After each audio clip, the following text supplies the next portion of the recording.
The chandeliers of the Four Seasons Chicago Grand Ballroom cast fractured light across 500 faces, all turned toward the stage where Preston Sterling stood with the confidence of a man who had rehearsed his moment for 15 years. The screen behind him glowed with images that made Kate Sterling's throat close her car outside a rundown apartment building at 11:43 p.m. timestamp visible in the corner.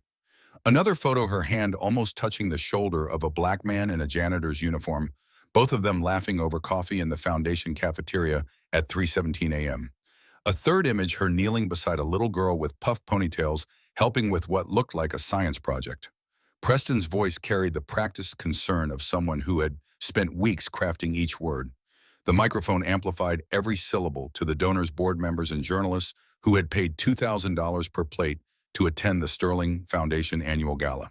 This man received $175,000 in benefits over 6 months, housing worth $24,000 annually, tuition at $35,000, childcare stipends, living expenses, all while 52 other qualified candidates remained on our waiting list.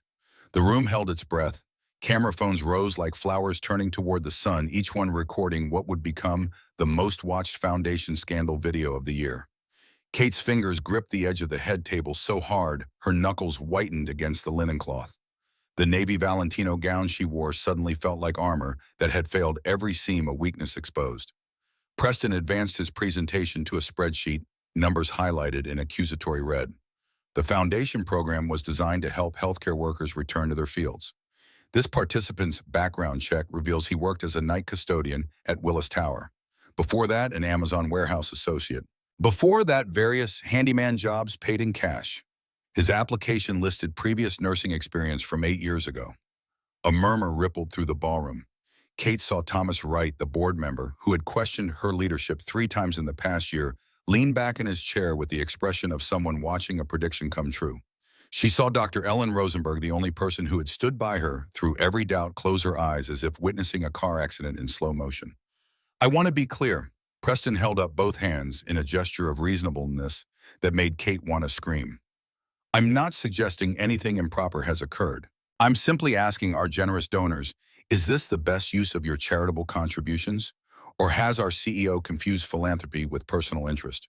In the back corner of the ballroom near the exit where the catering staff had set up their service station, Marcus Hayes stood in a suit that had cost $1,200, though he would never know that. Kate had arranged the tailoring without telling him the price, understanding that he would refuse if he knew. The suit fit him perfectly, emphasizing the breadth of his shoulders and the quiet strength in the way he held himself, but in this moment it felt like a costume that had been torn away. Every eye in the room found him dissecting him, measuring him against their assumptions about who belonged in a ballroom and who belonged pushing a mop. His daughter Zoe was home with Mrs. Delgado, the neighbor who had watched her since infancy, the woman who had held Marcus when he collapsed after Jasmine's funeral. Zoe had wanted to come, had picked out her best dress with the butterflies on the collar, had practiced walking in her church shoes for 3 days. Marcus had told her there would be too many fancy people, that it would be boring for an 8-year-old. Really, he had wanted to protect her from this world, from the moment he had known in his bones would eventually arrive. The moment when someone would make him invisible again. Marcus felt the weight of 500 people's judgment pressing against his chest like the hospital corridor walls when he had run toward Jasmine's room and found doctors surrounding her bed, their faces telling him everything before their words could. He had been invisible then too, just another grieving black man. The nurses guided to a quiet room to break down away from the other patients. They had been kind, their hands gentle on his shoulders, their voices soft with practiced sympathy. But not one of them had looked him in the eye and said the words he needed to hear. Someone had made a choice and his wife had paid for it with her life. He began walking toward the exit, not running because he was too proud for that, because his mother Dorothy had raised him to keep his dignity, even when the world tried to strip it away. But each step cost him something essential, some piece of himself left behind in the space between the elegant tables and the door that promised escape. He passed donors who shifted away as if poverty might be contagious, their diamonds catching the chandelier light in small explosions of wealth that could have fed Zoe for a year. He passed a journalist whose phone followed his movement at the red recording light, a tiny accusation. Kate stood. The motion was sudden enough that conversation rippled into silence again. Her hand found the microphone before Preston could react, her voice cutting through the ballroom with an authority that came from 15 years of building an empire from maxed-out credit cards and sheer refusal to fail. Wait, let me tell you about Marcus Hayes. Marcus stopped. He did not turn around, but his shoulders tensed under the expensive fabric of the suit jacket. Kate saw his hand reach for the door handle, saw him pause, saw something in that moment of hesitation that reminded her of the way he had looked at her in the parking lot of Phoenix General Hospital 6 weeks ago, when she had offered him help and he had wanted to refuse but could not quite bring himself to walk away from the possibility that his life might contain more than survival. 3 months ago, I was on flight 1847 from Chicago to Phoenix. 35 minutes after takeoff, I went into anaphylactic shock. My throat closed. I couldn't breathe. 53 passengers watched me dying. She paused, letting the silence build. In the back of the room, Marcus turned slowly to face her. His expression remained carefully neutral, but Kate saw the slight widening of his eyes, the recognition that she was about to make this moment irrevocable for both of them. One man in seat 3C pulled out his iPhone and started filming, already composing his TikTok caption, I imagine. But in seat 37B, crammed between a broken bathroom door and a screaming infant, a man in duct-taped shoes stood up. Kate's voice cracked on the last words. She had not meant to let emotion through, had built her career on the principle that feelings were weaknesses to be locked away behind quarterly reports and strategic plans. But this memory carried weight that could not be compressed into professional detachment. She remembered the gray fog at the edges of her vision, the steel bands crushing her chest, the horrible certainty that she would die, surrounded by strangers who would remember her as an inconvenience on their morning flight. He saved my life in 2 minutes and 53 seconds. Then he disappeared. Preston moved toward her, his face tight with poorly concealed fury. Kate stepped away from him, positioning herself where the microphone would carry her words to every corner of the ballroom. I didn't know his name. The flight attendants tried to get it, but he was gone, vanished into the crowd like he had never existed. So I hired an investigator. It took 2 weeks and $24,000 to find him. She reached into the small clutch purse she had set on the table, pulled out a folded document, and held it up where the journalist's cameras could capture it clearly. This is what I discovered. Marcus Hayes, 38 years old, works 3 jobs. Night custodian at Willis Tower, $12.75 an hour. No benefits. Warehouse associate at Amazon, $16.50 an hour, classified as seasonal for 14 months. Weekend handyman, cash basis, whatever he can find. Current bank balance, $143.18. The numbers fell into the ballroom like stones into still water, each one creating ripples of discomfort.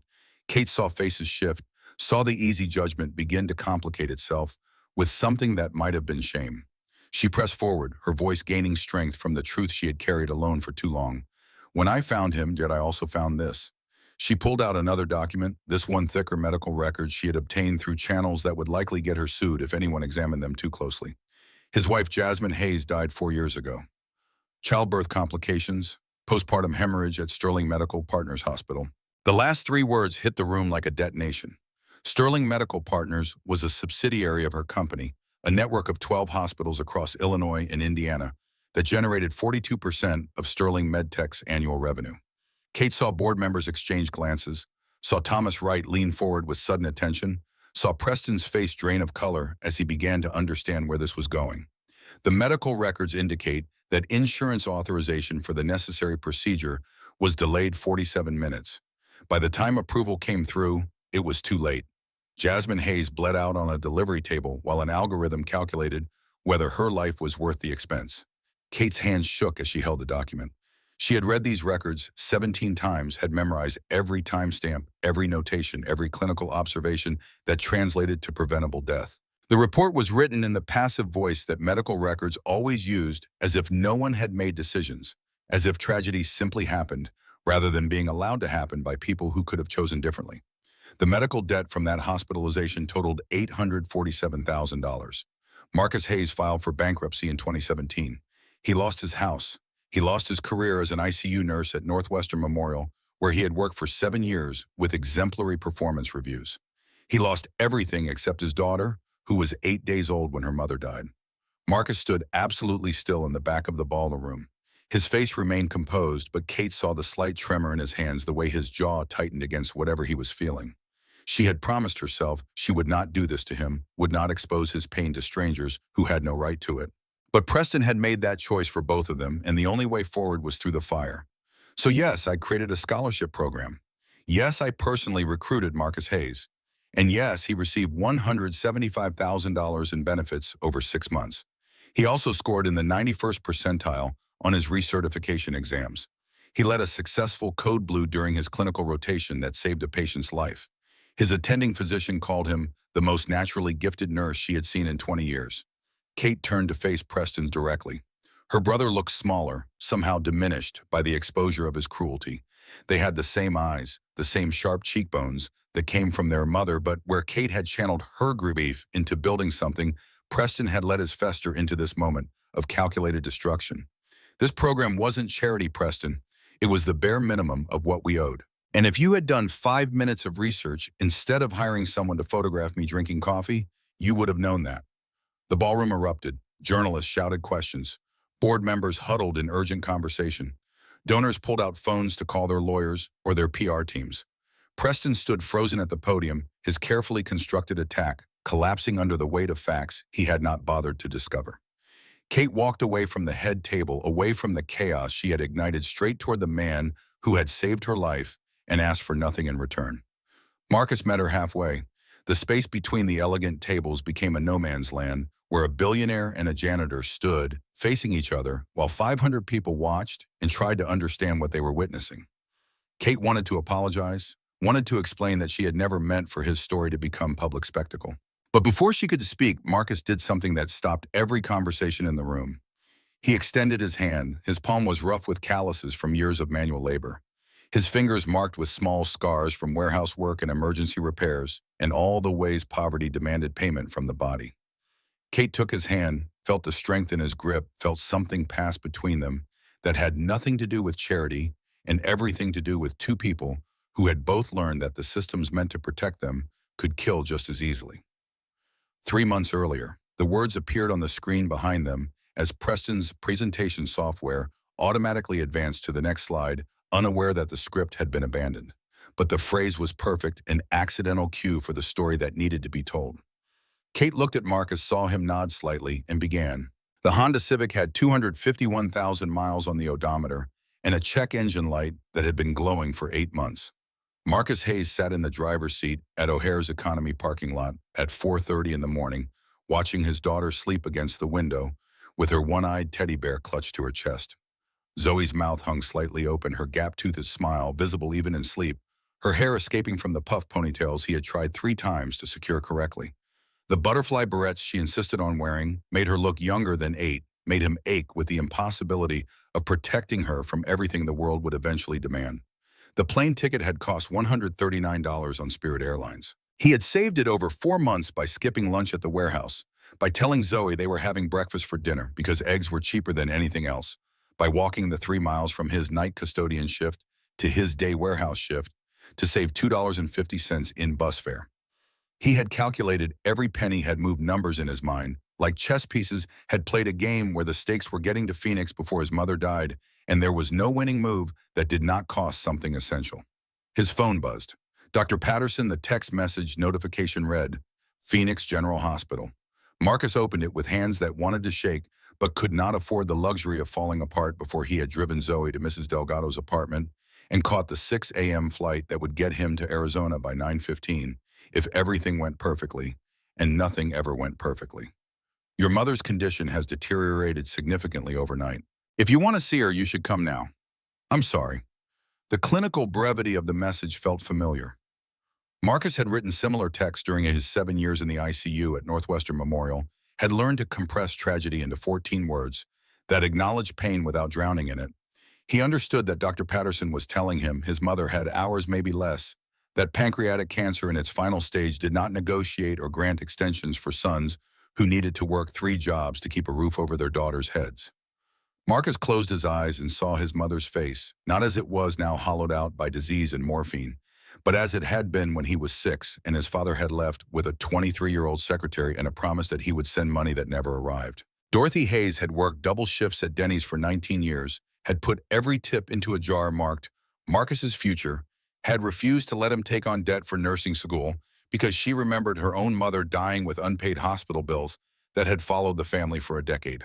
When Jasmine died and the medical bills reached $847,000, Dorothy had sold her car and moved into a trailer park in Phoenix to help with Zoe. She had been 63 then, already feeling the first whispers of pain in her abdomen that she ignored because Marcus needed her, and you did not abandon family when the world was crushing them. For 4 years, she had been Marcus's lifeline, the voice on the phone at midnight when he could not remember why he was supposed to keep going, the hands that held Zoe when Marcus worked 80-hour weeks and still could not make rent. Now she was dying in a hospital 2,000 miles away, and Marcus had exactly 3 hours and 47 minutes to say goodbye. Zoe stirred in the passenger seat, her eyes opening slowly. She blinked at the dark parking lot, at the rows of cars that stretched toward the terminal building, at her father's face with an awareness that 8-year-olds should not have to carry. "Are we going to see Grandma? Dorothy?" Her voice was small, cautious, testing the edges of a truth she already understood. Marcus reached over and adjusted her barrette, buying himself 3 seconds to construct an answer that was honest but not devastating. "We're going to try Zoe Bear. Grandma's very sick. Is she going to die?" The question hung in the pre-dawn air between them. Marcus had promised himself he would never lie to his daughter about death. Not after Jasmine, not after he had tried to explain to a 3-day-old infant why her mother would never hold her again, and all his medical knowledge had been useless against the enormity of that absence. But truth had sharp edges, and Zoe was 8, and she had already lost so much. "Probably, baby. Probably soon." Zoe nodded, processing this with the gravity that came from growing up in the wreckage of loss. She reached into her frozen backpack and pulled out the half granola bar Marcus had saved from his Amazon warehouse break room yesterday. It was their only food until they got back from Phoenix tomorrow afternoon. Mrs. Delgado would feed Zoe lunch and dinner. Today had been feeding them quietly for months, whenever Marcus's pride would allow it. But breakfast was 6 hours away, and Zoe had been hungry when they left the apartment at 4 a.m. "You should eat this, Daddy. You didn't have dinner." Marcus shook his head. The gesture made his vision swim slightly. 73 hours without sleep catching up with him in the moment before adrenaline could mask it. He had worked the night custodian shift from 11 p.m. to 7 a.m., had gone directly to his warehouse shift from 8 a.m. to 5 p.m., had come home and made Zoe mac and cheese from a box that cost 89 cents while he ate nothing, had tried to sleep for 2 hours before giving up and packing their bags for the airport. "I'm okay. You eat it." Zoe broke the granola bar precisely in half, her small fingers, careful with the geometry of sharing. She handed him the larger piece with a look that told him arguing would be pointless. They ate in silence, watching the sky begin to lighten over the parking lot, each of them holding their half of inadequate sustenance and understanding that this was what love looked like when you had nothing else to give. Catherine Sterling arrived at her office before dawn, as she had every single day for 15 years. The 47th floor of Willis Tower stretched beneath floor-to-ceiling windows, Chicago sprawling below, like a kingdom she had built from maxed-out credit cards and sheer refusal to fail. Her Starbucks was black, no room for cream. She did not have time for complications. The Bloomberg terminal cycled through pre-market futures while her Wall Street Journal lay open, yellow highlighter marking the sections that mattered. 19 days until the IPO. Sterling MedTech valued at $4.2 billion. Her phone buzzed with a text from Preston about Q3 projections and board members questioning her leadership priorities. She deleted it without responding. Preston had wanted her chair since the day she founded this company, had spent 15 years watching and calculating and positioning himself for the moment she showed weakness. She would never show weakness, Doctor. Ellen Rosenberg appeared in the doorway at 6:15, silver hair pulled back in a bun that had looked the same for the 30 years Kate had known her. Ellen was the only person on earth who called Kate by her first name without permission, who had been her mother's friend and her mentor, and the voice that told her hard truths when everyone else was afraid to contradict the CEO. "You look like death warmed over. When did you last sleep?" "Eat something that wasn't from a vending machine." Sleep is for people who aren't 19 days from the largest medical technology IPO in NASDAQ history. Ellen studied her with the clinical assessment of someone who had spent 40 years diagnosing what people tried to hide. Your mother worked herself into an early grave. Heart attack at 51, alone in her office at 2 in the morning. You were 24. Don't make me watch history repeat itself. Kate said nothing. Her mother had left her one inheritance, the bone-deep terror of poverty, and an iron determination never to be weak, never to be dependent, never to be invisible again. She had built walls so high that no one could see inside them, had constructed armor so thick that nothing could penetrate it. She did not know yet that armor could also become a prison. The intercom on her desk buzzed. Jennifer, her assistant, sounded apologetic even through the speaker. Ms. Sterling, your car is ready for the airport. Flight 1447 boards in 90 minutes. Kate glanced at her calendar. Phoenix same-day turnaround meeting with the medical device manufacturer who supplied 30% of Sterling Medtech's diagnostic equipment. 3 hours in the air, 4 hours of meetings, 3 hours back. She would be in her office by 7 p.m., would review the IPO documents until midnight, would wake at 5 and do it again because that was what it took to stay ahead of people like Preston, who were always watching for the moment gravity caught up with her. She grabbed her briefcase and her overnight bag that contained nothing overnight about it, just documents and a change of clothes and the anxiety medication she had taken daily since her mother died. Ellen watched her go with an expression that felt like prophecy, like someone witnessing the beginning of a story whose ending they could already see. The plane lifted off from O'Hare at 6:07 a.m., carrying its cargo of separate lives towards separate destinations. In first class, Kate Sterling reviewed IPO documents on a laptop that cost more than Marcus Hayes earned in 2 months. In seat 37B, Zoe fell asleep against her father's shoulder with Mr. Buttons clutched to her chest, exhausted from waking at 4 in the morning. Marcus felt the engine shift pitch as they reached cruising altitude. He had flown exactly 3 times in his life, to Phoenix for his father's funeral when he was 16, to Phoenix for Jasmine's sister's wedding the year before she died, and now. Each flight had carried him toward grief, and he wondered if this was his destiny, to be a man who only flew toward loss. His eyes closed despite his determination to stay awake. Sleep pulled at him with the weight of 73 hours without rest, with the warehouse shifts still aching in his lower back, with the janitor shifts still chemical sharp in his lungs from industrial cleaners. He thought about his mother's last text message sent 2 weeks ago when she could still hold her phone. "I'm proud of you, baby. Don't be afraid to live again." He had not understood what she meant then. He understood now, sitting in economy class next to his sleeping daughter, flying toward the moment he would have to explain to Zoe that Grandma Dorothy had joined Mommy in heaven, and they would be okay, even though okay was a lie. He told himself every morning when he woke at 4 a.m. to work 3 jobs that would never be enough. 35 minutes into the flight, Kate Sterling reached for her water glass and felt her throat tighten. The sensation was subtle at first, easy to dismiss as stress or dehydration or the dry air of the pressurized cabin. But then her lips began to tingle, that peculiar numbness that spread like frost across her mouth. Her chest constricted. Steel bands wrapped around her ribs, squeezing tighter with each attempted breath. She tried to inhale and couldn't, tried to call for help, and produced only a wheezing gasp that barely carried beyond her seat. The shrimp, the catered lunch her assistant had ordered delivered to her office at noon. Kate had eaten it while reviewing acquisition proposals, had barely tasted. It had been too focused on the numbers to notice her body's first subtle warnings. She was allergic to shellfish, had known this since childhood, had been vigilant about avoiding it for 47 years. But stress did things to attention, and she had been so focused on the IPO that she had eaten half the salad before remembering to check the ingredients. The cabin erupted into chaos. Someone screamed. The flight attendants rushed over, their faces pale with panic. Kate's vision grayed at the edges. She was dying at 30,000 feet, surrounded by strangers, alone, despite the crowd. All that money, all that power, all those years of building an empire utterly useless in the face of a simple allergic reaction. Then hands touched her face. Gentle hands, rough hands, calloused hands that moved with practiced precision. Someone tilted her head back, fingers finding her carotid pulse with the certainty of long experience. The voice that followed carried no panic, just the steady calm of someone who had done this before, in circumstances far worse than a commercial aircraft at 30,000 feet. "Ma'am, I'm a nurse. Stay with me. You're going to be okay."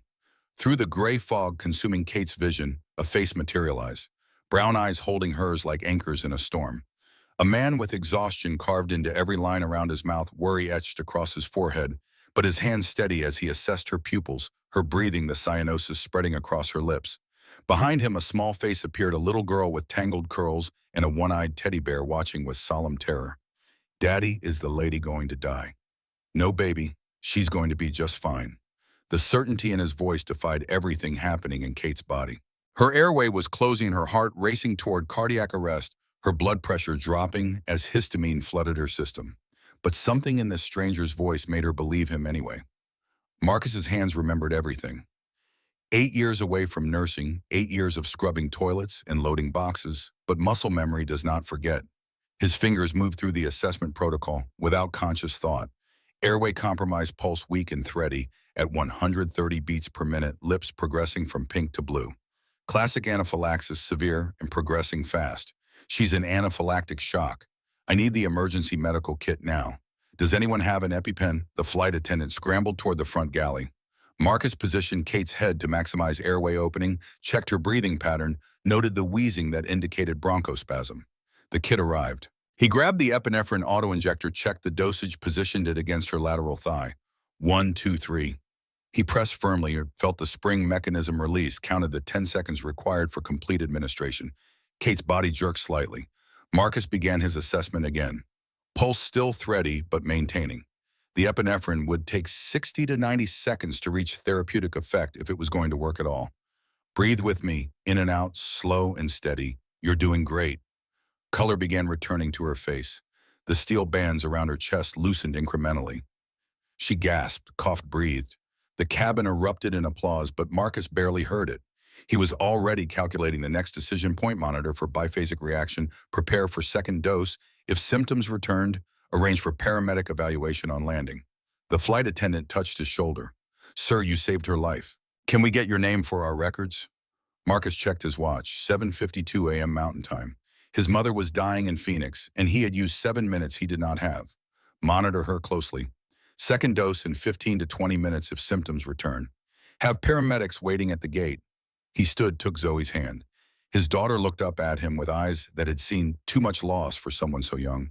Sir, your name, please. But Marcus was already moving back down the aisle, back to seat 37B, back to invisibility. Kate struggled to lift her head through the fog. She caught a glimpse, a faded jacket, shoes held together with something that was not factory stitching, a child's small hand clasped in a larger one. Then nothing. Marcus made it to Phoenix General Hospital with 11 minutes to spare. Dorothy's eyes opened when she heard his voice. The morphine had hollowed her out, but she found him through the fog. Marcus, you came. He took her hand. The bones felt like bird wings under paper-thin skin. I'm here, Mama. Dorothy's gaze shifted to Zoe, who climbed carefully onto the bed. They stayed like that for 8 minutes. Dorothy stroked Zoe's hair, hummed fragments of lullabies, whispered words only Zoe could hear. Dorothy's eyes found Marcus again. Her hand gripped his with surprising strength. Don't hide anymore. Jasmine wouldn't want that.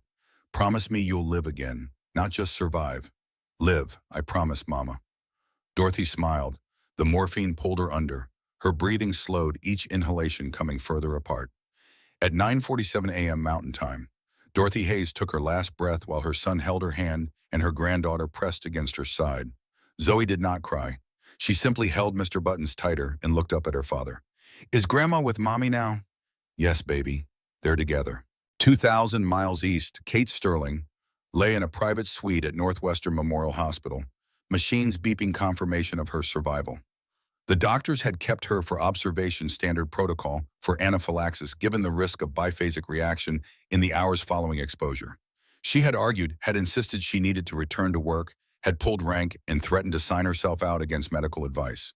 Then her blood pressure had dropped again at hour 3, and the second dose of epinephrine had been necessary after all, exactly as the stranger on the plane had predicted.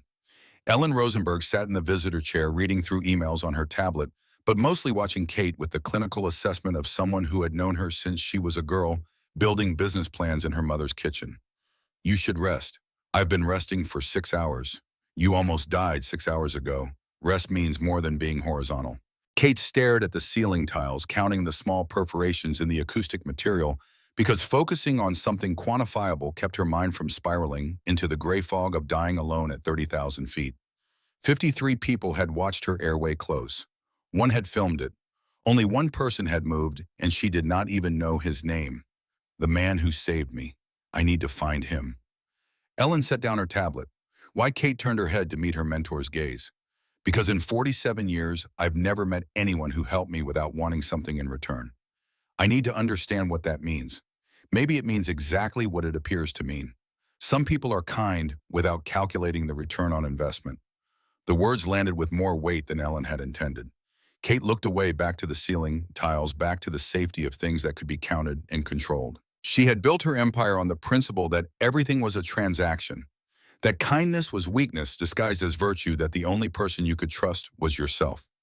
A stranger on a plane had just proved that principle was a lie, she told herself, to justify the isolation she had chosen. I want to hire an investigator. Someone who can find him. Ellen's expression shifted into something close to alarm. Kate, you're exhausted. You're on epinephrine and antihistamines, and you almost died this morning. Maybe make this decision when your judgment isn't compromised by medication. My judgment is fine. I want him found. Today. Ellen studied her for a long moment, then sighed with the resignation of someone who had lost this argument many times before. At least wait until tomorrow. Get actual rest. Then if you still want to hire someone, I won't try to stop you. Kate nodded, but they both knew she had already made up her mind.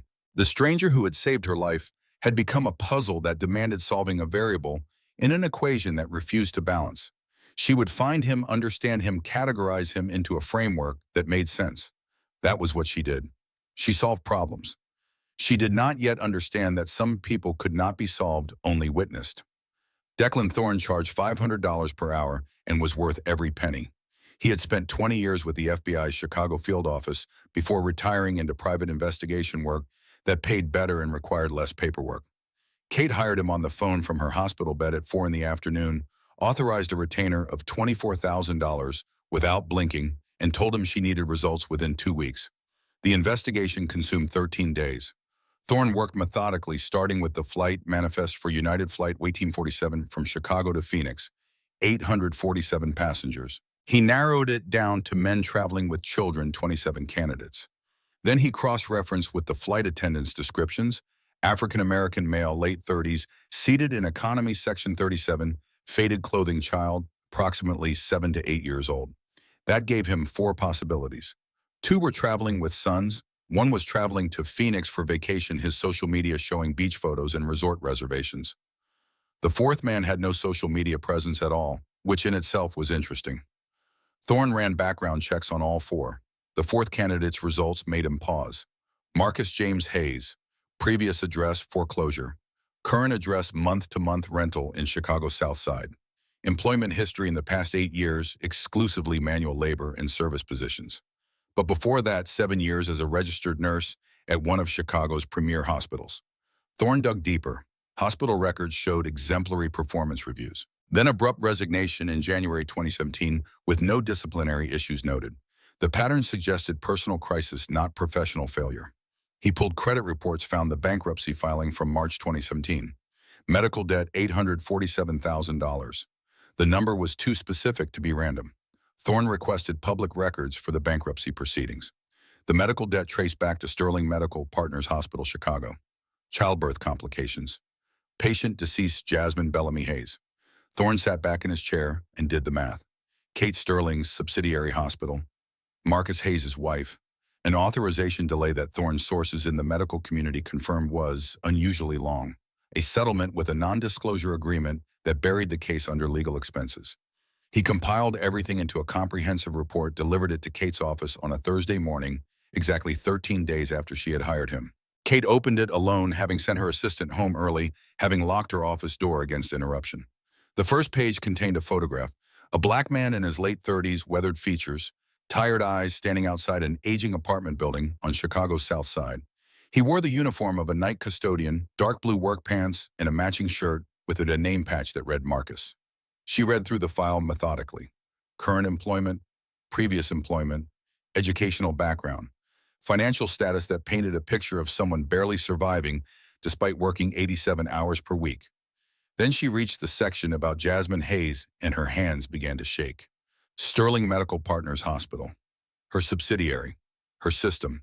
Her insurance protocols that decided whether procedures were authorized quickly or slowly based on algorithms that calculated cost versus risk versus probability of litigation. 47 minutes. Kate read the medical records 3 times. The obstetric team had documented everything with clinical precision. Onset of hemorrhage at 3:17 a.m. Request for emergency surgery authorization at 3:19 a.m. Standard protocol, required response within 15 minutes for life-threatening emergencies. Approval had come through at 4:04 a.m. The patient had been moved to surgery immediately, but by then the blood loss was catastrophic. Time of death, 4:11 a.m. The insurance company's internal notes obtained through Thorne's law enforcement contacts were brutally clinical. Patient demographic factors suggest low litigation risk. Standard authorization protocols apply. Approved at Tier 2 review threshold. Translation. They had waited because the algorithm calculated that a young black woman was less likely to sue successfully than other demographics. 47 minutes to save $12,000 in surgical costs. The math was efficient. The outcome was death. Kate sat in her office as sunset painted Chicago gold and red outside her windows. The city looked beautiful from the 47th floor, looked like something she had conquered, rather than something that consumed people like Marcus Hayes, who worked 3 jobs and still could not afford to keep their daughters fed. She thought about the man on the plane who had saved her life with hands that bore the evidence of years of manual labor, who had disappeared before she could thank him, who was apparently living on the edge of eviction while she prepared to take her company public for $4.2 billion. The man whose wife had died in her hospital because an algorithm had calculated that 47 minutes was an acceptable delay. Kate picked up her phone and texted Ellen, "I need the corporate jet. Tomorrow, Chicago South Side. And I need the personnel file for every patient death at Sterling Medical Partners in the last 6 years." Ellen's response came immediately. "What are you doing?" Kate stared at the question for a long moment before typing, "Something I should have done 8 years ago." The parking lot of a Chicago medical clinic 2 blocks from Marcus's apartment baked under afternoon sun. Kate's investigator had tracked him here, where Marcus occasionally volunteered translating medical instructions for Spanish-speaking patients. The clinic staff knew him, trusted him, called him whenever they had patients whose limited English made standard intake procedures difficult. She found him standing beside his Honda Civic staring at the driver's door like he had forgotten how to open it. 8 days had passed since Dorothy's funeral.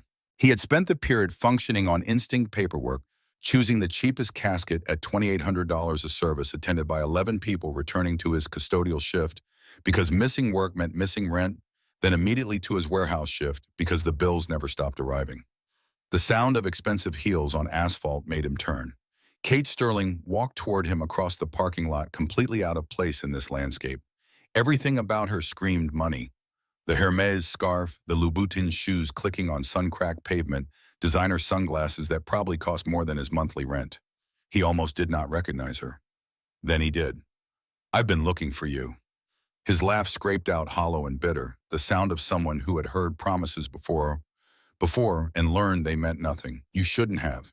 You saved my life. Anyone would have done the same. But they didn't." She stepped closer, close enough that he could see his reflection. In her sunglasses could see how he looked to someone from her world, exhausted, defeated, barely holding together. 53 people watched me die. One man filmed it for TikTok. You were the only one who moved. Silence stretched between them. Chicago wind carried dust across the parking lot, coating everything with a fine layer of grit that settled into the fabric of Kate's expensive clothing without apology. Marcus wondered distantly if she had ever stood in a place like this before, if she had ever been somewhere that dirt was not immediately cleaned away by people she would never see. I had somewhere to be. My mother was dying. Kate heard the past tense, understood what it meant. "I know. I found the funeral notice. I should have come. I'm sorry. Don't want thanks. Don't want sympathy. Don't want anything. Just want to get through today. Tomorrow. That's it." She noticed the eviction paper visible in his jacket pocket, the corner of the notice stamped with red ink that meant final warning. "Let me help you." His face hardened. The transformation was immediate, walls slamming into place with the force of 8 years practicing this refusal. "I don't need charity. Then what is it?" His voice rose. 8 years of suppressed rage, finally finding an outlet. 8 years of swallowing humiliation and accepting invisibility and pretending that survival was enough. Guilt money. You feel bad that the guy who saved your billion-dollar life can't make rent. That my daughter qualifies for free lunch because I worked 3 miles and still can't break poverty level. He stepped closer, pain spilling out in words he had never let himself speak to anyone who represented the system that had destroyed him. "I was a nurse, Ms. Sterling, a good one. 8 years in the ICU at Northwestern Memorial saved hundreds of lives. I know what I'm capable of. I know what I lost." His voice cracked, the armor breaking. "My wife bled out on a delivery table because some insurance algorithm needed 47 minutes to authorize a procedure that should have happened immediately. I stood there. I knew what was happening. I knew exactly what needed to be done. But I wasn't her doctor. I was her husband, and all I could do was watch while people in an office somewhere calculated whether her life was worth $12,000. The system, you're part of the system that made you a billionaire. It killed my wife, bankrupted my family, took my career, and now it's taking the only home my daughter's ever known. So forgive me if I don't want your charity, if I don't trust that you suddenly care about people like me just because I happened to save your life on an airplane." Kate said nothing for a long moment. Then she did something Marcus had never seen a billionaire do, something that broke through his rage with the unexpectedness of genuine humility. She lowered herself onto the hot concrete curb, her expensive dress collecting Arizona dust without hesitation. "You're right." Marcus stared at her, thrown completely off balance. "What?" "You're right about everything." She looked up at him from the curb, and for the first time Marcus saw past the armor of wealth to something that looked almost like shame. "I run a medical technology company. We build diagnostic systems, imaging tools, things that help hospitals work faster and more efficiently. But the system that uses those tools, it's broken. It's been broken my entire career. And I've done nothing to fix it because fixing systemic problems doesn't show up on quarterly earnings reports." She pulled off her sunglasses.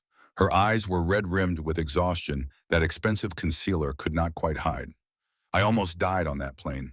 And the only person who helped me was someone the system had completely failed. Someone invisible to everyone in first class. Someone I would have walked past 1,000 times without seeing." Marcus sat down beside her on the curb, not close but not far. The concrete radiated heat through his worn jeans.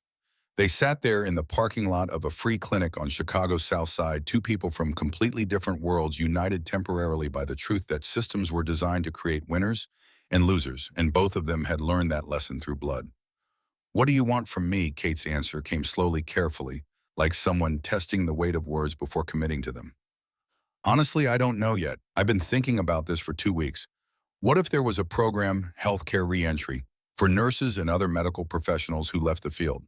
Scholarships, housing assistance, childcare support, full tuition for recertification courses, job placement in exchange for 3 years working in underserved communities." "Why are you telling me this?" "Because your license is still active. I checked. Because you saved my life with skills you haven't used professionally in 8 years. And that tells me the competence is still there. Because I need to know if someone like you would even trust someone like me to build something that actually helps instead of just making me feel better about the system I profit from." Marcus picked up a pebble, turned it over in his work-worn fingers. "It would have to be work, not charity. I earn every single thing. Full transparency on program costs and requirements. No special treatment. I apply like everyone else. Every penny earned. Every step documented. Independent review panel for applications, so I can't be accused of favoritism. And for Zoe, safe housing in a neighborhood with good schools. Healthcare that actually covers what she needs. After-school program, so she's not alone while you're in classes or clinical rotations. Everything a child needs to thrive, not just survive." Marcus thought about the eviction sheriff arriving in 6 days. Thought about Mrs. Delgado's offer to let them sleep on her couch, which was kindness, but also the death of dignity. Thought about Zoe's science fair project that she had worked on for 3 months, about the way her face lit up when she talked about wanting to be a scientist, about the future he wanted to give her that seemed impossible on 87 hours of minimum wage work per week. Thought about his mother's voice in the hospital room. "Don't be afraid to live again. I'll think about it." He extended his hand. Kate took it, felt the weathered texture of skin that had scrubbed floors and loaded boxes and fixed broken things for cash, felt something pass between them that neither of them was ready to name. Their hands stayed clasped for 3 seconds longer than a business transaction required. "If I do this, I need to understand why." "Why me?" "Why do you care?" Kate's honesty surprised them both. "Because you saw me when I was dying. Really saw me. Not my money, not my company, not the quarterly earnings or the IP or any of the things that usually define me. Just me. A person who couldn't breathe. And I don't know when the last time that happened was. When someone saw me as just a person." The call from Shields Elementary School came 2 weeks later. Marcus was in the middle of his warehouse shift stacking boxes of electronics onto pallets for shipment when his phone buzzed with a number he recognized as Zoe's school. His stomach dropped. Calls from school during work hours meant emergency, meant injury, meant something had gone wrong with the only thing in his life that he could not afford to lose. "Mr. Hayes, this is Principal Morrison. I need you to come to the school. There's been an incident with Zoe. Is she hurt?" "Not physically, but there's a situation we need to discuss in person." Marcus told his supervisor he had a family emergency, lost 3 hours of wages he desperately needed, and drove to Shields Elementary with his hands gripping the steering wheel, hard enough to make his knuckles ache. He found Zoe sitting outside the principal's office, her gap-toothed smile absent, her eyes fixed on her shoes. Mr. Button sat in her lap, clutched tight against her chest, in a way that meant she was scared. The story came out in pieces, each one making Marcus's jaw tighten. Mrs. Henderson, Zoe's third-grade teacher, had administered a surprise science quiz that morning, covering material they had studied for the past 3 weeks. Zoe had scored 98%, missing only one question about the phases of the moon. Miss Henderson had kept Zoe after class while the other children went to recess, had asked where she had gotten help with studying, had suggested that students from Zoe's background did not usually perform at this level without assistance. Principal Morrison sat behind her desk with the uncomfortable expression of someone forced to address racism she did not want to acknowledge existed in her school. I've spoken with Mrs. Henderson. She maintains that she was simply concerned about academic integrity. She says several students have been caught sharing the answers recently, and she wanted to ensure she accused my daughter of cheating because an 8-year-old black girl scored well on a science test.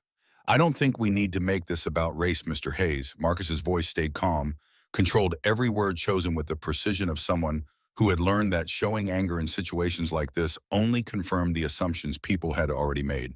My daughter studies every night. She checks out books from the library about astronomy and biology and chemistry. She asks me questions about how the human body works because her mother died giving birth to her, and she wants to understand why. She earned that 98% through hard work and natural curiosity. He leaned forward slightly, holding Morrison's gaze. And yes, this is absolutely about race. Mrs. Henderson would never have questioned a white child's performance. She made an assumption based on Zoe's skin color and my economic status.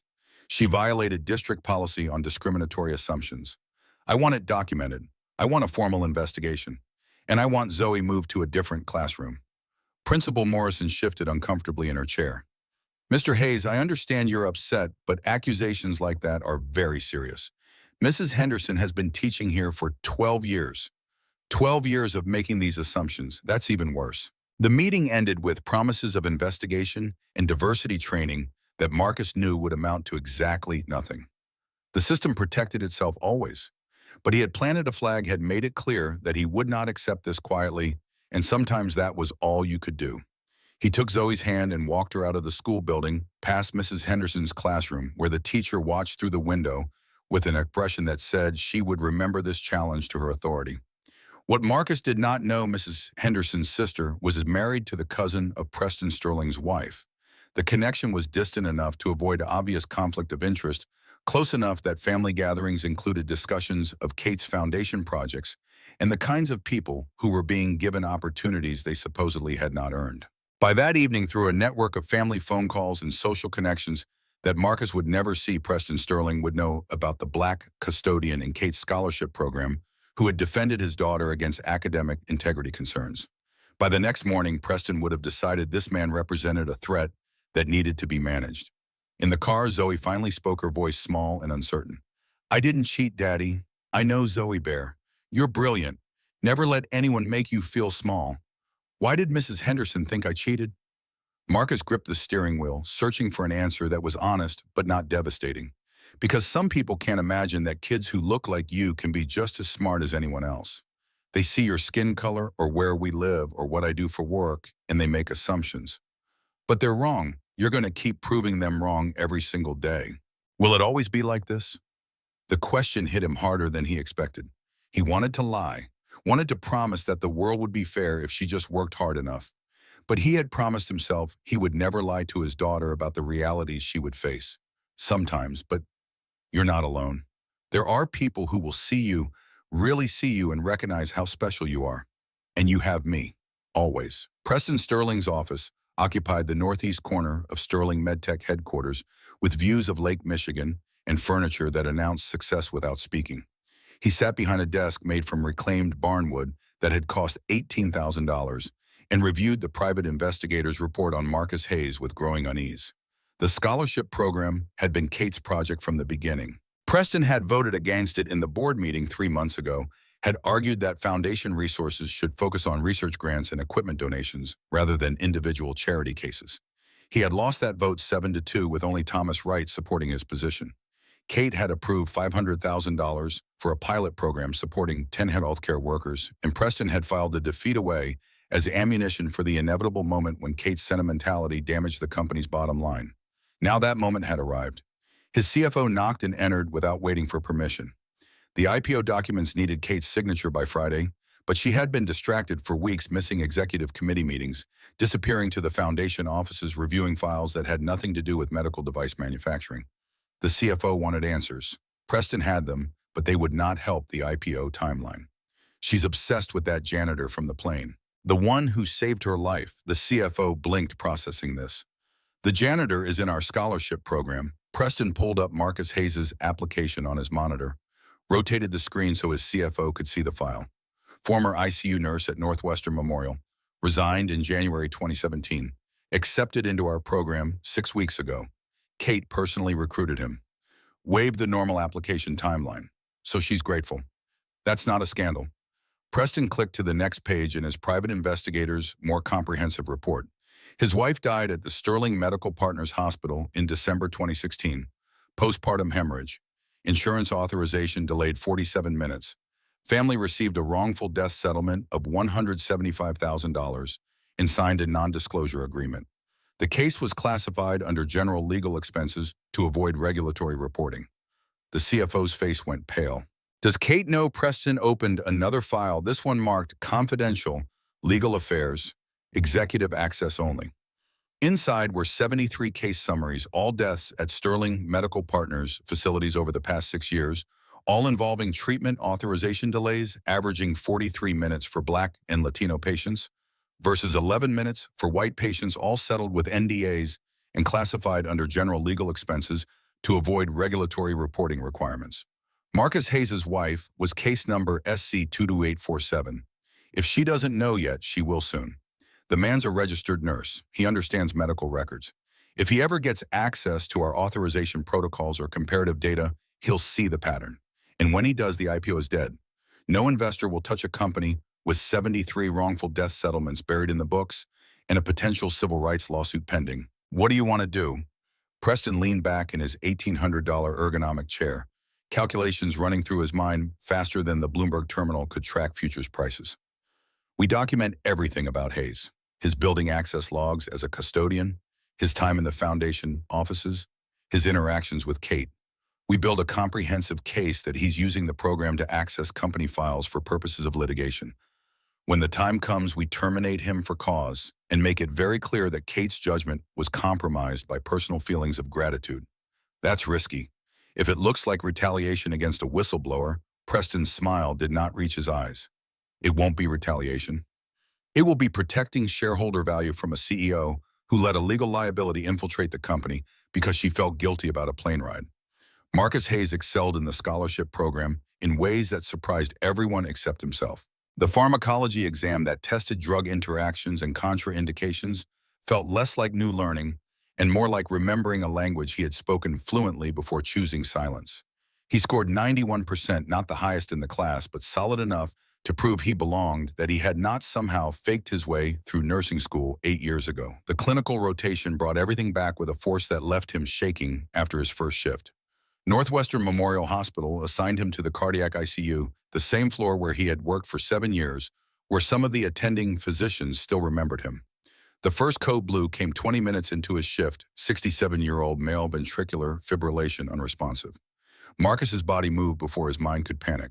Compressions rhythm checked defibrillation at 200 joules, resumed compressions. His hands found the rhythm that had been drilled into him through hundreds of simulations and dozens of real codes. The attending physician watched him work with growing recognition, finally pulling him aside after the patient stabilized and was transferred to recovery. "You trained here. I remember you." "Hayes, right?" Marcus nodded, waiting for the question about why he left, preparing the answer he had rehearsed about personal circumstances and timing and needing to take care of family obligations. "You were one of the best nurses we had." The physician's voice carried no judgment, just an observation and what might have been regret. "Whatever made you leave, I'm glad you're back. We need people who move like that when it matters." The words settled into Marcus's chest like a weight he had not known he was carrying, like permission he had not realized he needed. He had convinced himself that leaving nursing meant he had failed, that walking away from a profession he loved made him a coward who could not handle the pressure. But this physician saw competence where Marcus had only seen inadequacy, saw value where Marcus had seen nothing but the absence of the wife who had died while he watched. Thank you. That means more than you know. Allies emerged slowly, carefully, like people testing the ice on a frozen lake to see if it would hold. Dr. Ellen Rosenberg started attending the advanced pathophysiology seminars that Marcus took as electives ostensibly to stay current with medical research, but really because Kate had asked her to observe, to assess, to determine if Marcus Hayes was genuinely capable or just someone riding on Kate's guilt. Ellen watched Marcus present a case study on septic shock protocols with a detailed analysis of someone who understood not just the clinical pathway, but the underlying biochemistry, the cascade of inflammatory responses, the delicate balance between aggressive intervention and iatrogenic harm. After class, she invited him to coffee at the hospital cafeteria, a neutral space where conversations could happen without the weight of formal evaluation. You're not just getting back into nursing. You never left, did you? Marcus stirred his coffee, considering his answer. I left the job, never left the thinking. You can't turn off 8 years of training just because you stop working in a hospital. I see someone clutching their left arm in a certain way on the bus I'm running through differential diagnosis. It's exhausting. Ellen smiled, but there was sadness in it. Kate told me about your wife. I'm sorry for what happened and for the system that allowed it to happen. The apology hung in the air between them, heavier than the institutional coffee and the background noise of medical professionals on their breaks. Marcus had heard versions of I'm sorry before from hospital administrators and insurance representatives and lawyers who needed his signature on settlement documents.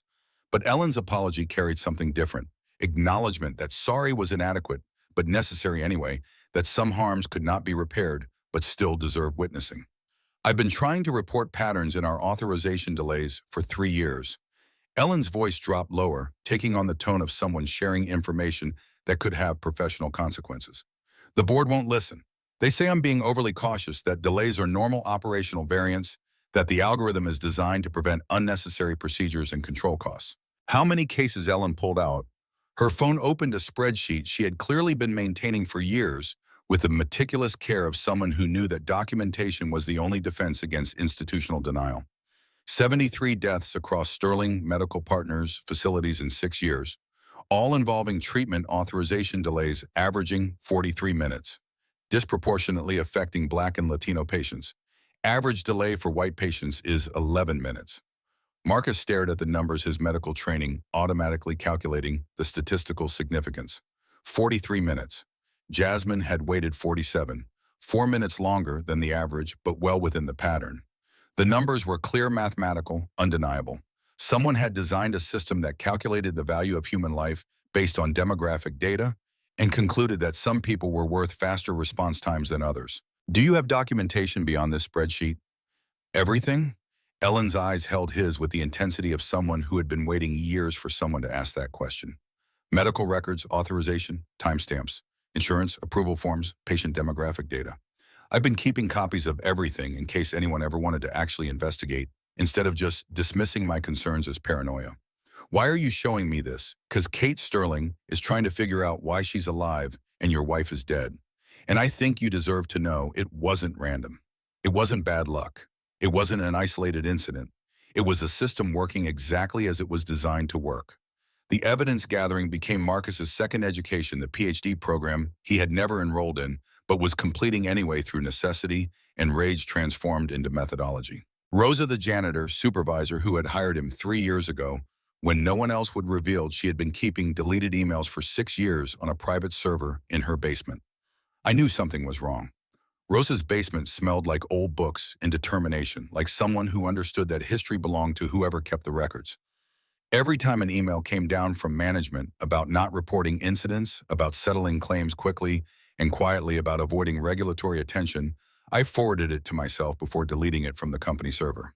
I kept everything in case someone needed it someday. James, another scholarship participant, turned out to be a former Sterling MedTech employee who had been forced out after reporting a safety violation in the sterilization protocols at one of the surgical centers. He had documentation of the retaliation performance reviews that suddenly turned negative after years of exemplary ratings write-ups for infractions that other employees committed without consequence, the eventual termination for alleged theft of supplies that he could prove he had never taken. They silence anyone who speaks up. James spread his files across a foundation conference table, years of careful documentation organized into binders with color-coded tabs. I reported that our sterilization protocols weren't being followed consistently. 2 months later, I was fired for alleged theft. I fought it, hired a lawyer, but without union protection, I had no chance. The settlement required me to sign an NDA. But I kept copies of everything. Marcus compiled it all into a system that would have impressed a federal prosecutor. He created spreadsheets tracking authorization times by patient demographic, by time of day, by hospital, location, by insurance provider. He cross-referenced Ellen's medical cases with Rose's emails and James's safety reports. The pattern emerged with crystalline clarity. Sterling Medical Partners had implemented an authorization algorithm designed to delay expensive procedures, and that algorithm used demographic data as a proxy for litigation risk. The logic was brutal in its efficiency. Black and Latino patients received slower authorizations because the algorithm calculated they were statistically less likely to pursue litigation successfully, had less access to high-quality legal representation, faced more barriers to proving discrimination. The system was perfectly legal as long as no one documented the discriminatory impact. Marcus was documenting everything. The ballroom returned to focus as Kate finished her defense of Marcus. The journalists were already typing headlines forming in real time on laptop screens and phone notes. Preston stood frozen at the podium, his carefully constructed attack collapsing under the weight of facts that transformed the narrative from scandal to tragedy, from accusations of impropriety to revelations of institutional failure. Marcus walked back toward Kate through the silence. Every camera in the ballroom tracked his movement, capturing the moment for social media feeds that would make this video go viral within the hour, that would be replayed on news broadcasts and analyzed in think pieces and cited in congressional testimony about healthcare discrimination. He reached the stage where Kate waited, her navy gown still immaculate, despite the chaos, her armor intact, but her face showing cracks that no amount of professional composure could hide. "Thank you for telling them. You didn't have to do that." "Yes, I did." Her voice carried to the microphone still active on the podium, broadcasting her words to every corner of the ballroom and to the recording devices that would ensure they lasted beyond this night. "Because you're right about everything, and I'm tired of pretending the system works when it only works for people who look like me." Marcus turned to face the ballroom. The 500 donors and board members and journalists represented power that he had spent his entire adult life being invisible to, power that had crushed him and taken everything he loved and expected him to accept it quietly. But Zoe's words echoed in his mind. "You're not invisible, Daddy." And his mother's final command, "Don't be afraid to live." Ms. Sterling is correct about one thing. I did receive $175,000 in benefits through the scholarship program. What her brother failed to mention is why I needed those benefits. Preston's face drained of color. Kate touched Marcus's arm gently, a gesture that could have been warning or encouragement or simple human connection. He chose to interpret it as permission to continue, as a signal that she would stand with him through whatever came next. My wife Jasmine died 4 years ago at Sterling Medical Partners Hospital. Postpartum hemorrhage during childbirth. The obstetric team requested emergency surgery authorization at 3:17 a.m. Insurance approval came through at 4:04 a.m. She died at 4:11 a.m. during the procedure that would have saved her life if it had started 47 minutes earlier. The ballroom held its breath. Marcus pulled out his phone, opened the presentation file he had prepared over 6 months of investigation, sent it to the podium's display system via the connection Kate's assistant had arranged without knowing what Marcus planned to present. The screen behind him changed from Preston's accusatory photographs to a timeline rendered in clinical precision. 47 minutes. That's how long the insurance algorithm needed to decide whether my wife's life was worth $12,000 for emergency surgery. 47 minutes while I stood outside the delivery room, knowing exactly what was happening, knowing exactly what needed to be done, unable to do anything, because I wasn't her doctor, I was her husband, and the system required authorization before action. He advanced the slide. 73 patient names appeared, each with a date of death, a hospital location, an authorization delay time measured in minutes that translated to hours of grief and years of absence. The list filled the screen, a memorial to the dead rendered in Times New Roman font and medical terminology that could not hide the human cost. I spent the last 6 months documenting a pattern. 73 deaths across Sterling Medical Partners facilities over 6 years, all involving treatment authorization delays for emergency procedures. Average delay time for Black and Latino patients, 43 minutes. Average delay time for white patients, 11 minutes. The numbers hit the room like artillery fire, each statistic a detonation that rearranged understanding. Marcus saw board members reaching for phones to call lawyers, saw journalists typing furiously, saw Thomas Wright's face go pale as he calculated the legal exposure and the personal liability and the destruction of reputation that was already unfolding in real time. I have medical records for all 73 cases, authorization timestamps that show the exact moment doctors requested approval and the exact moment it came through. Statistical analysis showing demographic disparities that violate federal civil rights law under 42 U.S.C. Section 1983. I have emails directing hospital staff not to report these incidents to state regulators, which constitutes healthcare fraud under 18 U.S.C. Section 1447. I have settlement agreements with non-disclosure clauses specifically designed to hide this pattern from public scrutiny and regulatory oversight. Preston found his voice, though it came out higher than usual, strained with the beginning of panic. This is slander. These are serious accusations being made without proper evidence or context. Marcus advanced the presentation to show scanned email chains. Preston's signature appeared on 31 authorization suppression orders, each one directing a hospital administrator to settle a death claim, quietly classify it under general legal expenses, and ensure that no regulatory reporting occurred that might trigger investigation. Your signature, Mr. Sterling, 31 times over 6 years. You personally authorized burying these deaths to protect the company's IPO valuation. You knew about the pattern. You knew about the delays. You knew people were dying while an algorithm calculated demographic risk factors. And you buried it all because transparency was expensive. Preston grabbed the microphone from the podium stand, his composure finally shattering. I was protecting shareholder value, protecting 3,000 jobs, protecting the company my sister and I built from nothing. Yes, delays happen in healthcare. Yes, it's tragic, but it's not criminal to make difficult decisions about resource allocation. My wife wasn't a resource allocation. Marcus's voice cut through Preston's justification with calm force that was more devastating than any shout could have been. Neither were the other 72 people who died while your algorithm calculated whether they were worth saving based on the color of their skin and the likelihood they would sue. He turned back to the audience, to the cameras, to the 500 people who would carry this story out into the world. I've given all of this evidence to the Department of Justice Healthcare Fraud Division. They opened a formal investigation this morning. Federal prosecutors are reviewing the medical records, the authorization protocols, the settlement agreements, and the email communications. I'm told that when patterns of racial discrimination this clear exist in healthcare delivery, when the evidence is this well documented, prosecutions tend to be very straightforward. The ballroom erupted. Journalists shouted questions that Marcus could not hear over the general chaos. Donors grabbed their coats and headed for exits, already calculating how to distance themselves from the scandal. Board members clustered in urgent, whispered conversations, some pulling out phones to call personal attorneys, others simply sitting in stunned silence as they watched 15 years of careful corporate construction collapse in minutes. 2 FBI agents who had been waiting in the service corridor entered through the side doors. Their presence transformed the gala from social event to crime scene, from celebration to the beginning of criminal proceedings that would consume the next 2 years of legal calendars. Preston Sterling, you need to come with us. We have questions about the matters Mr. Hayes has described. Preston looked at Kate with betrayal carved into every line of his face, with the fury of someone who believed he had been acting in their mutual interest and could not comprehend why his sister was allowing this destruction. You knew what he was going to do tonight, and you let him. You're destroying everything we built.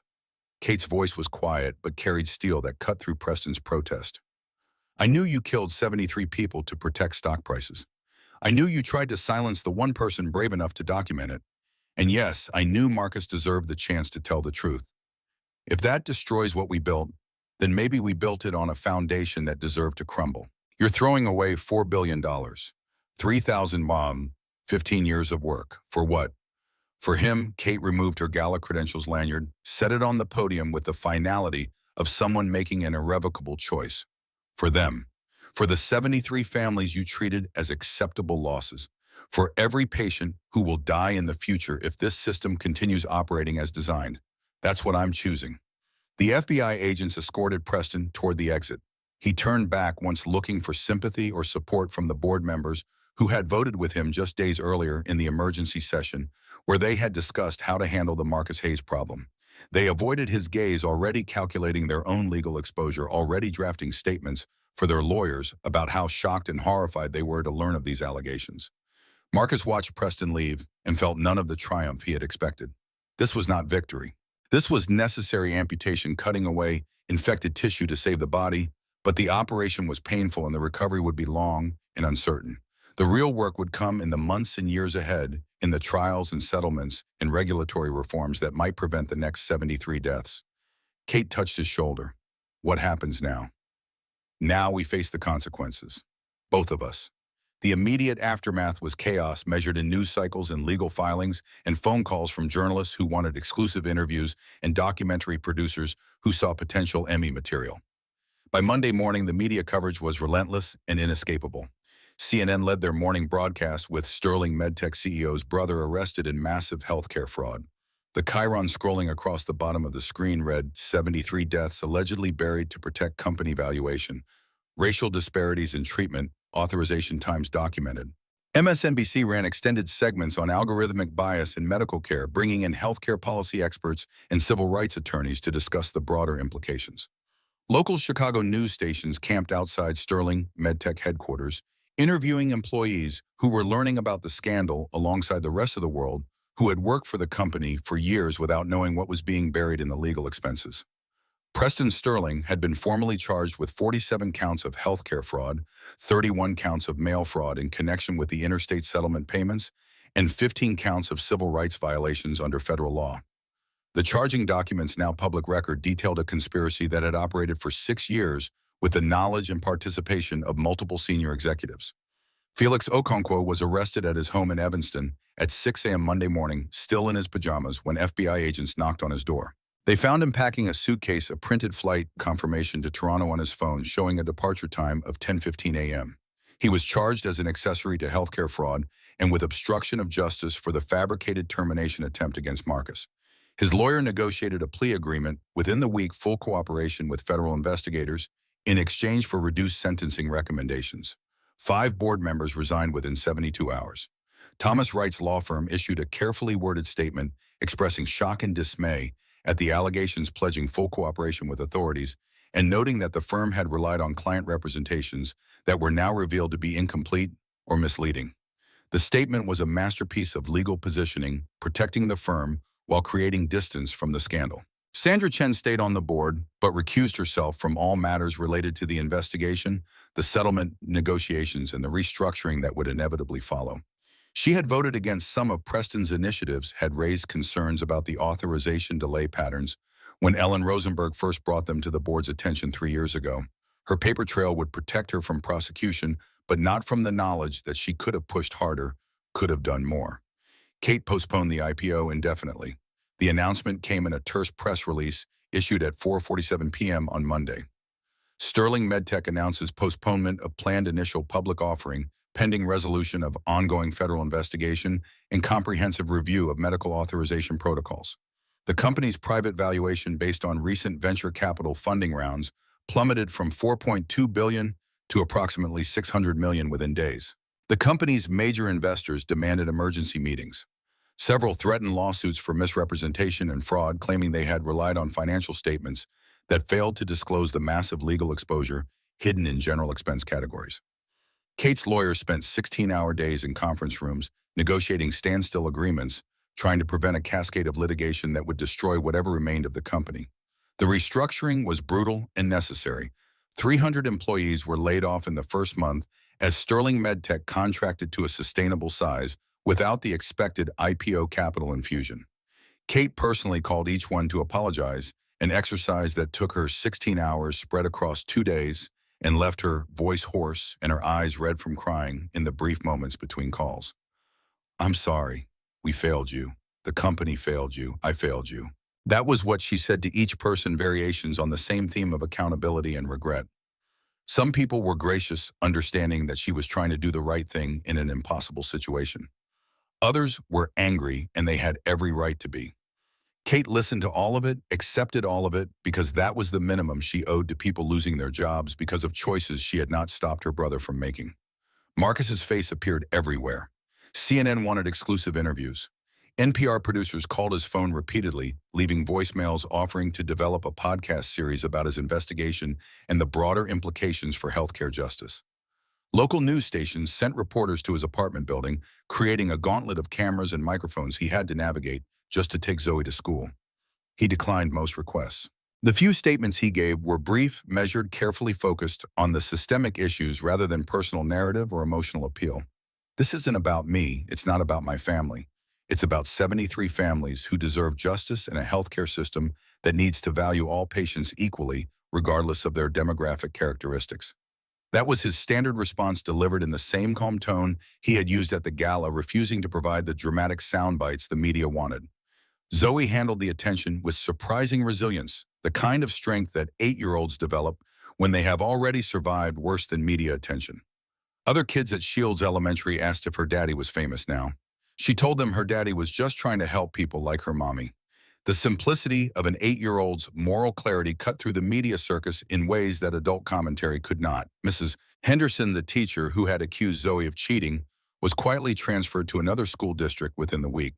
Principal Morrison issued a public apology to the Hayes family and announced mandatory bias training for all faculty members. The gestures felt performative to Marcus compliance theater, designed to avoid lawsuit rather than genuine institutional change, but he accepted them as the limited accountability the system was capable of providing.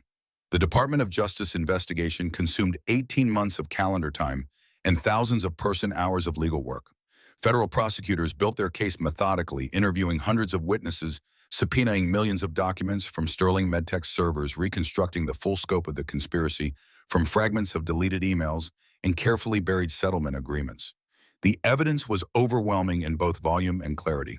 Sterling Medtech's insurance subsidiary had implemented the discriminatory authorization algorithm in 2010, 6 years before Jasmine Hayes' death, as part of a broader cost containment initiative. Internal emails showed senior executives discussing the efficiency gains from delayed authorizations, with one vice president noting in a message that would later be read aloud in court, "Demographic adjusted risk assessment improves our loss ratios by 3.2% annually while maintaining acceptable incident resolution rates." The translation was simple enough that even executives who claimed they did not understand the discriminatory impact could not credibly deny knowledge. Delaying care for Black and Latino patients saved money because those patients were statistically less likely to pursue litigation successfully, had less access to high-quality legal representation, faced more systemic barriers to proving discrimination in healthcare delivery. The algorithm had quantified human life based on demographic data and optimized for profit accordingly. Preston Sterling's cooperation was extensive but transparently self-serving. He provided detailed documentation implicating other executives, including the insurance subsidiary's CEO, who had designed the algorithm, the chief financial officer who had helped structure the settlement accounting to avoid regulatory reporting, and 3 board members who had explicitly approved the authorization delay protocols after being briefed on their discriminatory impact. His lawyers argued he was following board directives and implementing industry standard practices, that authorization delays were common across healthcare systems, that the demographic disparities were unfortunate but not intentionally discriminatory. The argument failed to generate sympathy from prosecutors or from the judge who would eventually sentence him. The settlement agreement took 8 months to negotiate with teams of lawyers representing Sterling Medtech, the Department of Justice, the 73 families, and various regulatory agencies, working through details that would reshape how the company operated for years to come. Sterling Medtech agreed to pay $73 million in criminal fines, exactly $1 million per documented death. The symbolism was intentional and powerful. The company entered a 7-year consent decree requiring independent monitoring of all authorization processes, quarterly reporting to federal regulators, complete redesign of the insurance algorithm, with explicit prohibition on using demographic data, and annual third-party audits of treatment delay patterns. All 73 families had their non-disclosure agreements voided by court order. The initial settlements had averaged $150,000 payments made under duress when families were grieving and facing massive medical debt and legal fees they could not afford. The new compensation package provided an additional $300,000 per family, recognition that the original payments had been inadequate and coercive. Marcus attended the settlement hearing in federal court, sitting in the gallery with Ellen Rosenberg and Rosa and James watching as the judge reviewed the terms and asked pointed questions about enforcement mechanisms and accountability measures. The judge's final statement before approving the settlement acknowledged what everyone in the courtroom understood: money could not restore the dead, but it could at least recognize the harm and provide some measure of support to the families left behind. Marcus watched these proceedings with mixed feelings that he could not quite name. No amount of money would restore Jasmine.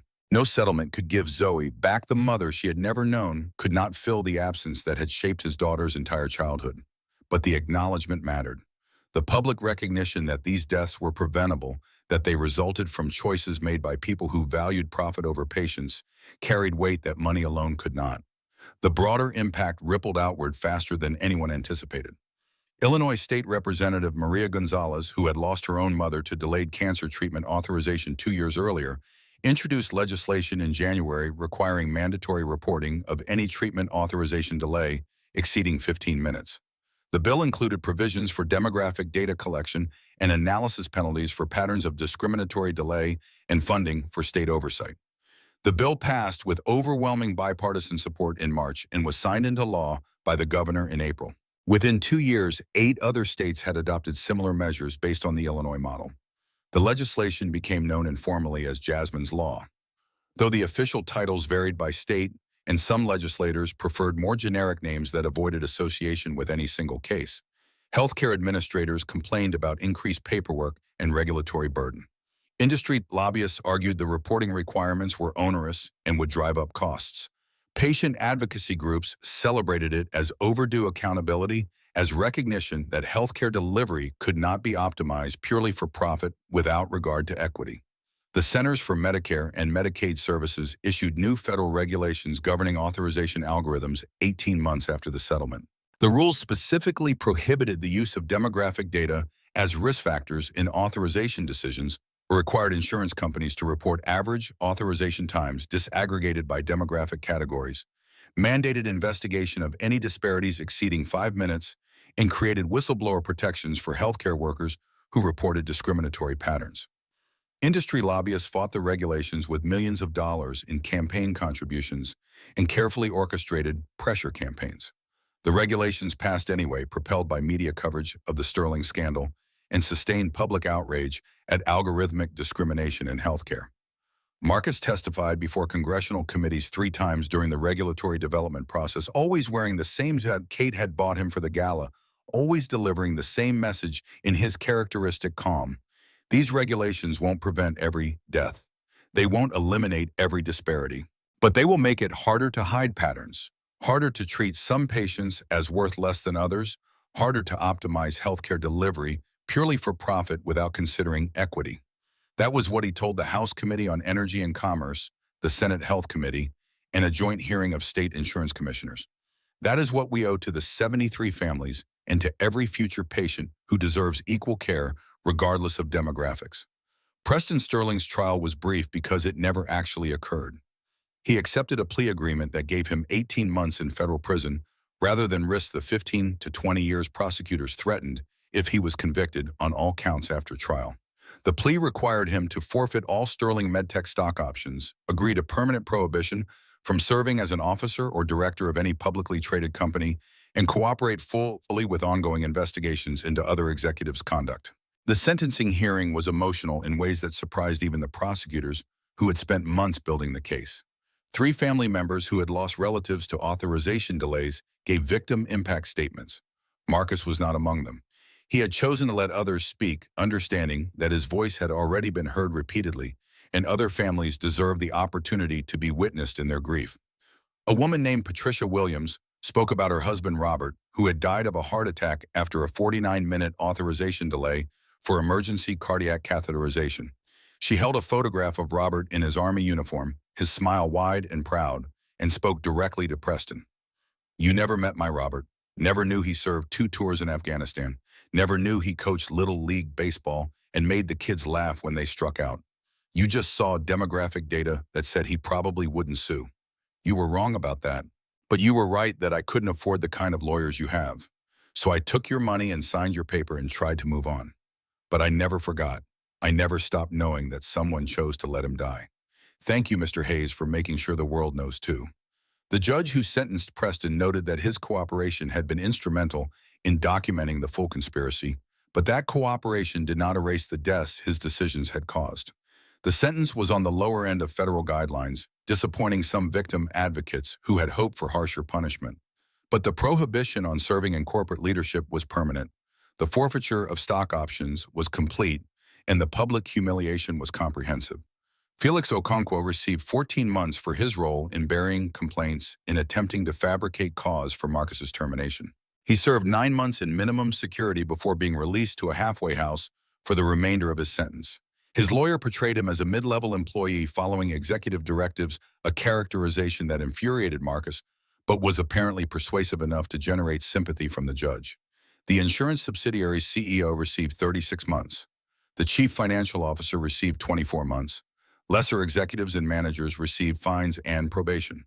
The total prison time for all convicted parties was approximately 8 years across multiple defendants, less than 2 months per death if you calculated it that way.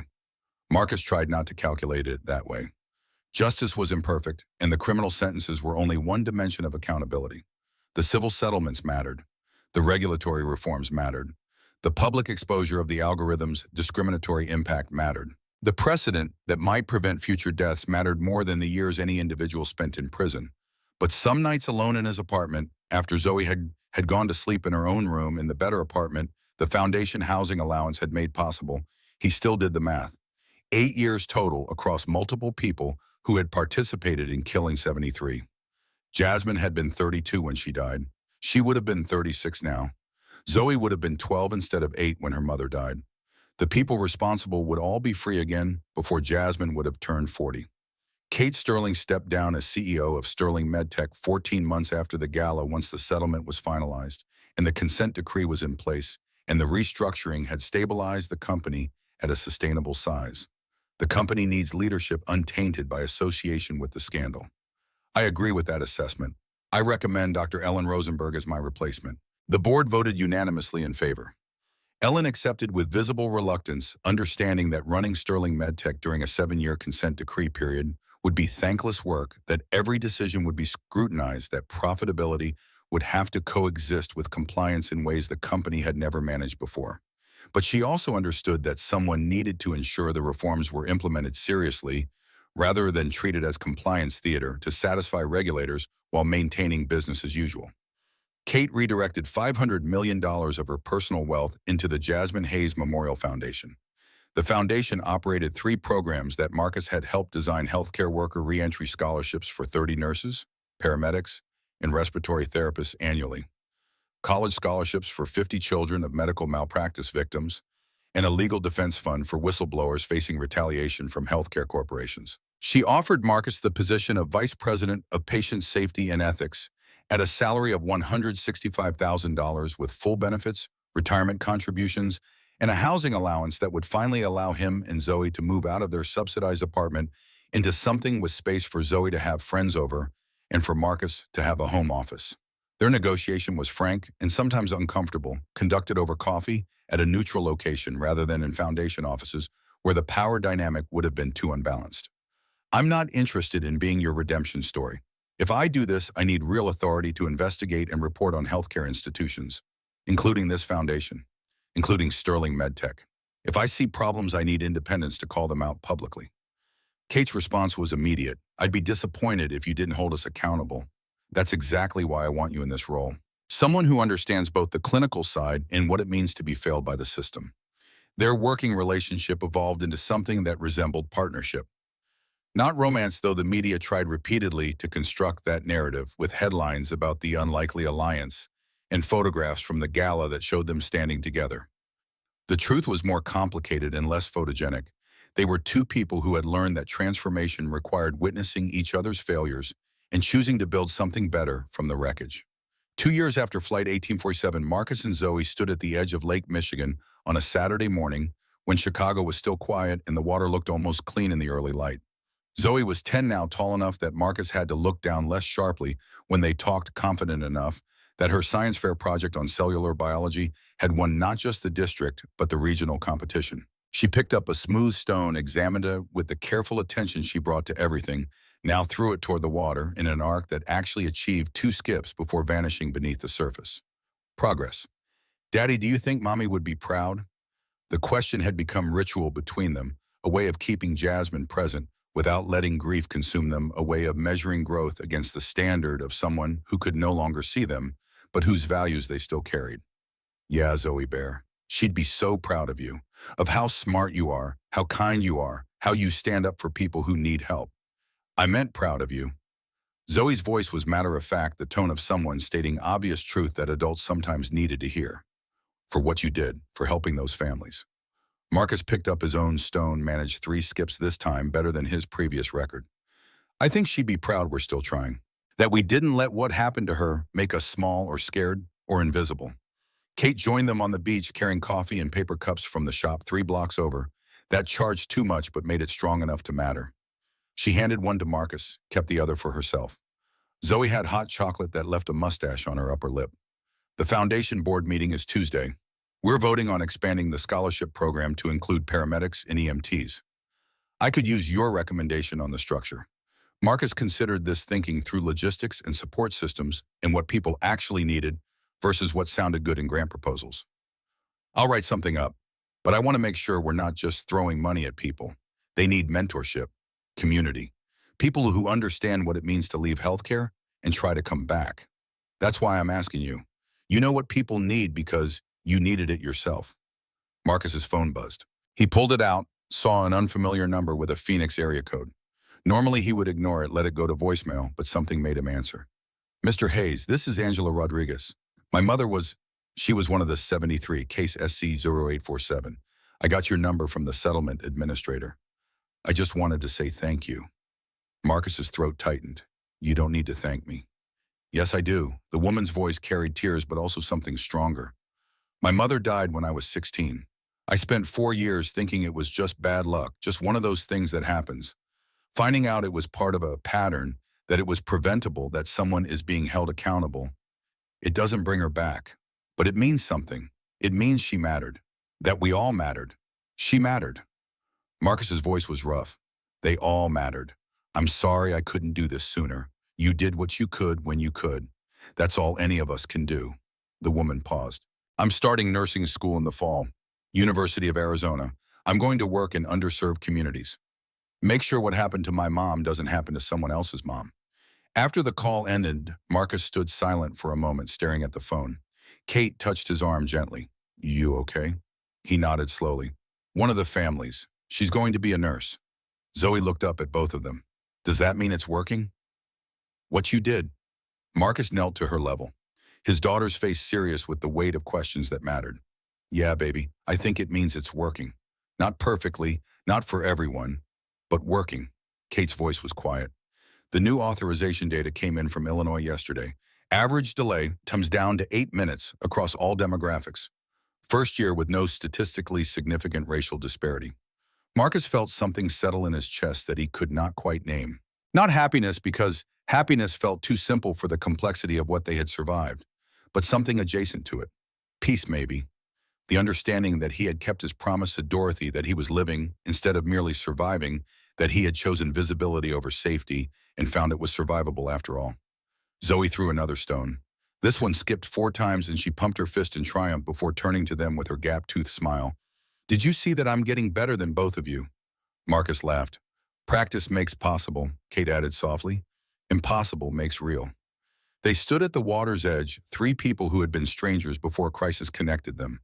Marcus watched his daughter and felt the weight of the past 2 years, the testimonies and trials and reforms, and the slow grinding work of changing systems that resisted change.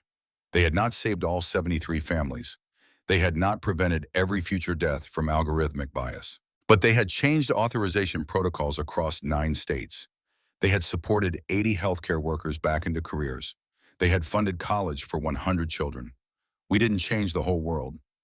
His voice was quiet enough that only Kate could hear. Just our corner of it, Kate nodded. Sometimes that's all we can do, change what we can reach. They walked toward the city as Chicago woke to another Saturday. Marcus held Zoe's hand. Kate walked beside them, close enough to be part of the group, but respecting the boundary between colleague and family. They talked about the foundation's expansion plans, about Zoe's upcoming regional science fair presentation, about the article Marcus was writing for the New England Journal of Medicine on patient advocacy in hospital settings. What they did not talk about but all three understood 73 families had received some measure of justice. 340 patient deaths had been prevented by authorization reforms. 80 healthcare workers had returned to careers that gave them purpose. 100 children would attend college without medical debt crushing them. Preston Sterling was completing his sentence. The algorithm that had killed Jasmine Hayes had been dismantled and rebuilt with equity as a requirement rather than an afterthought. Marcus had been invisible for 8 years. He was visible now. The difference was terrifying and necessary and worth every risk. Zoe squeezed his hand. Kate walked beside them. Chicago spread before them in all its flawed complexity, a city that still had problems, but had proven that change was possible when people chose courage over comfort.